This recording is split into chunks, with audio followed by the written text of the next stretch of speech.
Hi hello నమస్తే, welcome to our channel. ఆరోగ్యమే మహాభాగ్యం కదండి. ప్రజెంట్ సిచ్యువేషన్లో ఇది మనకు చాలా అవసరం. 9 నెలలు కడుపులో మూసి కానీ తల్లి ఆరోగ్యంగా ఉంటేనే బిడ్డ ఆటోమేటిక్గా ఆరోగ్యంగా ఉంటుంది. ఎన్నో ఆరోగ్య నియమాలలో భాగంగా ఇది ఒకటి. నేను ఈరోజు ఒక 2 రెసిపీస్ చూపించబోతున్నాను. చేసుకోండి, ఫలితాన్ని అనుభవించండి, ఆరోగ్యంగా ఉండండి.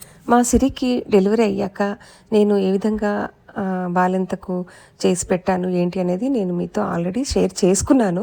అందులో నేను క్లియర్గా చూపించకుండా వదిలేసిన పాయింట్ ఏంటంటే మెంతి లడ్డు.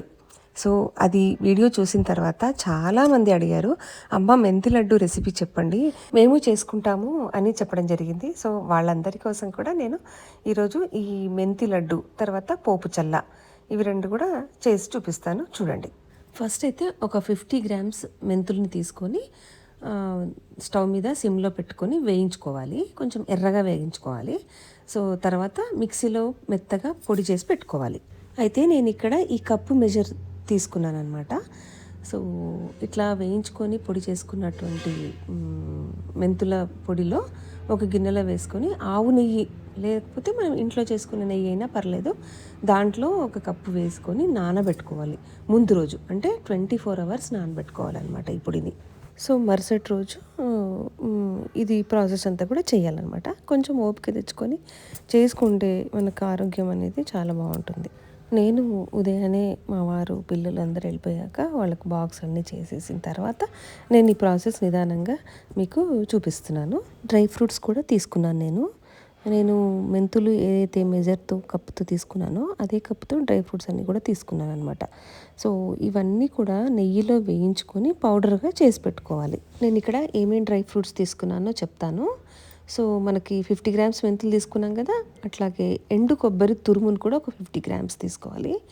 ఆ తర్వాత ఒక 100 గ్రామ్స్ దాకా ఆవు నెయ్యి లేదా మనం ఇంట్లో చేసుకున్న నెయ్యి అయినా పర్లేదు, ఒక 100 గ్రామ్స్. తర్వాత 50 గ్రామ్స్ దాకా బెల్లం తీసుకోవాలి.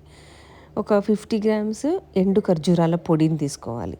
పొడి అనమాట, ఖర్జూరాలు కట్ చేసి మనం మిక్సీలో పట్టుకుంటే పొడి అవుతుంది కదా, ఆ పొడి ఒక 50 గ్రామ్స్. ఆ తర్వాత ఒక టేబుల్ స్పూన్ గసగసాలు, ఒక టీ స్పూన్ దాకా ఇలాచీ పౌడర్, ఆ తర్వాత ఒక కప్పు బాదము, జీడిపప్పు, పిస్తా, పంప్కిన్ సీడ్స్, పొద్దుతిరుగుడు, సన్ఫ్లవర్ సీడ్స్ ఇవన్నీ కూడా తీసుకున్నాను ఒక్కొక్క కప్పు.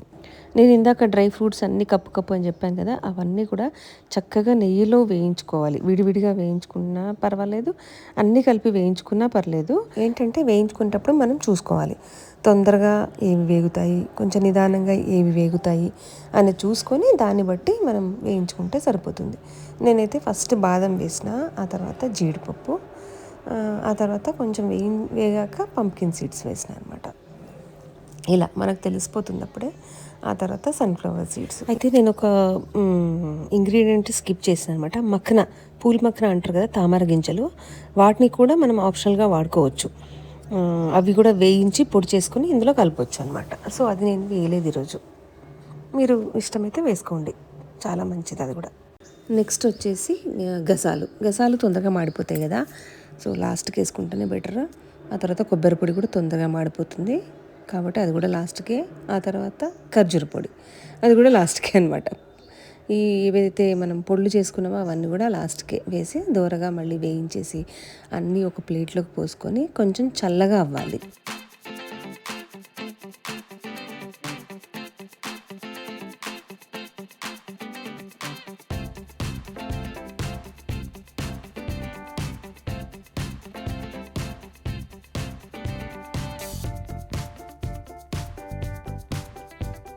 ఇది చూడండి, మనం 24 అవర్స్ నెయ్యిలో నానబెట్టుకున్నాం కదా మెంతి పొడి. సో ఈ విధంగా అయిపోతుంది, నెయ్యి అంతా పీల్చేస్తుంది. సో ఇందాక మనం వేయించుకున్నాం కదా, అన్ని పప్పుల్ని కలిపి పొడి చేసేసి చల్లారిన తర్వాత ఆ పొడిని కూడా ఈ మెంతి పిండి నెయ్యి మిశ్రమంలో వేసి కలుపుకోవాలి. కన్ఫ్యూజ్ కాకండి, నేను మళ్ళీ చూపిస్తూనే ఉన్నాను, జాగ్రత్తగా చూసి చేసేసుకోండి, చాలా ఈజీనే ఉంటుంది ఇది. నేను ఇక్కడ ఒక 10 దాకా ఇలాచీలు తీసుకున్నా. ఇలాచీలు ఏంటంటే ఫస్ట్ నేను పౌడర్ చేసేసుకున్నా, ఎందుకంటే వీటన్నిటితో పాటుగా మెదుగుతుందో లేదో అని అవన్నీ పొట్టు తీసేసి ఆ ఇలాచీలన్నిటిని మెత్తగా పౌడర్ చేసుకున్నాక దాంట్లో మళ్ళీ ఈ దినుసులన్నీ వేసేసి పౌడర్ చేసిన అనమాట.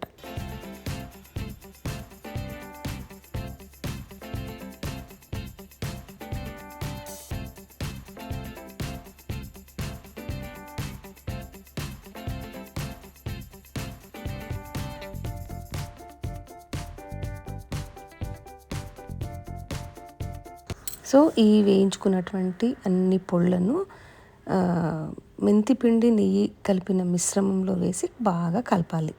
దీనికి ఇలాయచీ మనం యాడ్ చేసినాం కదా, ఆ ఫ్లేవర్ అయితే చాలా బాగుంటుంది. సో చివరిగా మనం బెల్లం పొడిని అంటే మన కొలత ఎట్లా ఉందంటే 50 గ్రామ్స్ తీసుకోవచ్చు, 100 గ్రామ్స్ కూడా తీసుకోవచ్చు. ఎక్కువ స్వీట్ వద్దు అని అనుకుంటే 50 గ్రామ్స్ బెల్లం ఎనఫ్ అనమాట.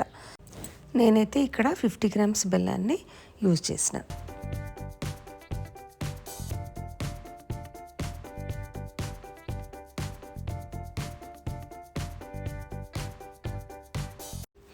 చివరిగా ఈ బెల్లం పొడిని ఒక కడాయి పెట్టి స్టవ్ మీద సో నెయ్యి వేసి బెల్లం పొడిని 1 నిమిషం దాకా వేడి చేస్తే జస్ట్ బెల్లం కరిగే వరకు అనమాట. వేడి చేసిన తర్వాత పాకంలాగా అవుతుంది చూడండి. ఈ విధంగా కన్సిస్టెన్సీ వచ్చే వరకు కరిగించాలి.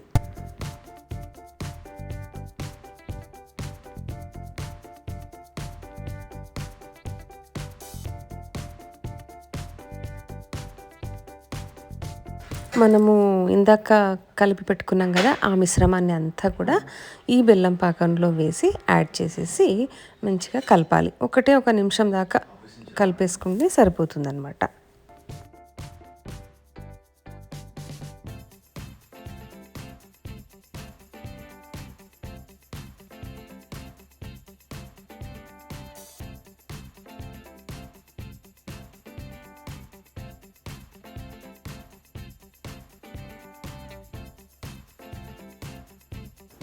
కొంచెం చల్లగా అయిన తర్వాత చిన్న చిన్న సైజు లడ్డూలను తయారు చేసుకొని ఒక కంటైనర్లో స్టోర్ చేసి పెట్టేసుకోవాలి.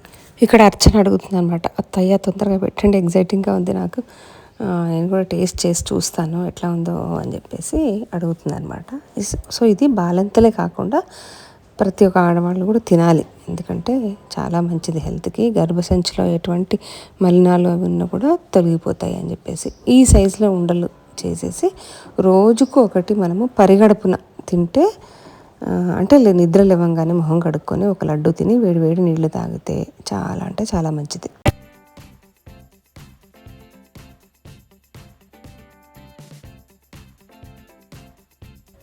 ఎట్లా ఉంది టేస్ట్ అని అడుగుతున్నా.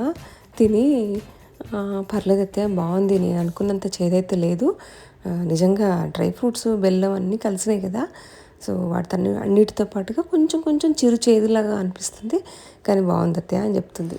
నేనైతే మంచిగా ఒక కంటైనర్లో పెట్టి కిచెన్లో మనం స్టవ్ దగ్గరే వేడి నీళ్ళు పెట్టుకొని కాచుకునేటప్పుడే అక్కడి నుంచి తీసుకొని రోజు ఒకటి వేసేసుకొని వేడి నీళ్ళు తాగేస్తే సరిపోతుంది అనే ఉద్దేశంతో అక్కడే పెట్టేసిన అనమాట కిచెన్లో. సో ఇదండి మెంతి లడ్డు తయారు చేసే విధానాన్ని చూపించాను కదా. సో అందరూ చేసుకొని తినండి, చాలా అంటే చాలా మంచిది హెల్త్కి. ఇప్పుడు పోపు చల్లా చూపిస్తాను నేను. మెంతి మజ్జిగ అంటారు, పోపు మజ్జిగ అంటారు, మజ్జిగ చారు అంటారు, ప్రాంతాన్ని బట్టి పిలుస్తారు అనుకోండి. ఈ పోపు చల్లకు కావాల్సిన పదార్థాలు ఏంటంటే పచ్చిమిరపకాయలు, కరివేపాకు, ఎల్లిపాయలు, కొత్తిమీర, పెరుగును మంచిగా నీళ్ళేసి కొంచెం మంచిగా చిలికి పెట్టుకోవాలన్నమాట. సో ఎల్లిపాయలను చిన్న రోల్లో కచ్చాపచ్చా దంచుకోవాలి. అట్లా తరిగి వేసినా బాగుండదు, అలాగే వేసినా బాగుండదు. కచ్చపచ్చగా తరిగి దంచి పెట్టుకుంటే రుచి ఇంకా బాగుంటుంది అనమాట. మిరపకాయలేమో సన్నగా తరిగి పెట్టేసుకోవాలి ఒక 2. ఆ తర్వాత కొత్తిమీర కట్ చేసి పెట్టుకోవాలి. ఒక చిన్న బాండ్లీ పెట్టుకొని దాంట్లో 1 చెంచా నెయ్యి వేయాలి. ఆ నెయ్యిలోనే పోపు చేయాలన్నమాట. అంటే నూనె వాడను కదా బాలంతలకి, ఎవరికైనా సరే మజ్జిగకి నూనెకి కొంచెం తేడా అవుతుంది కాబట్టి నెయ్యి వేస్తే చాలా మంచిదన్నమాట.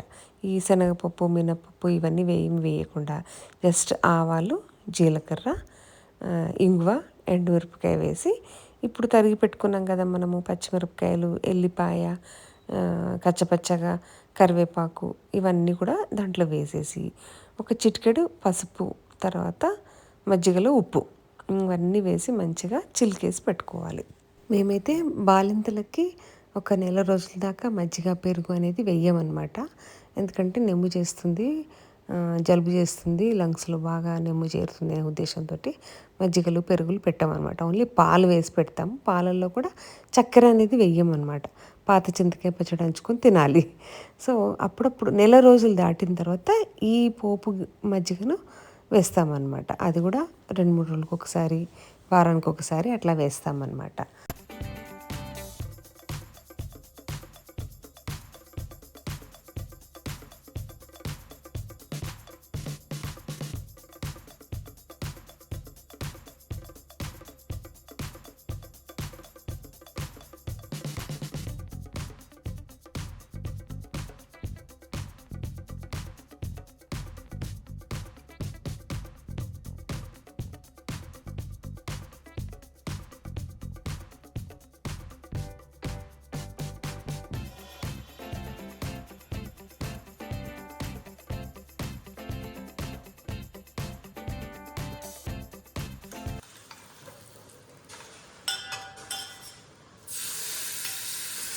ఆ పోపు వేసేటప్పుడు దాంట్లో కొంచెం మజ్జిగ వేసి సుర్రుమని సౌండ్ వస్తుంటే, ఆ స్మెల్ వస్తుంటే సూపర్ మజా ఉంటుంది. ఇప్పుడు ఉప్పు వేస్తున్నా.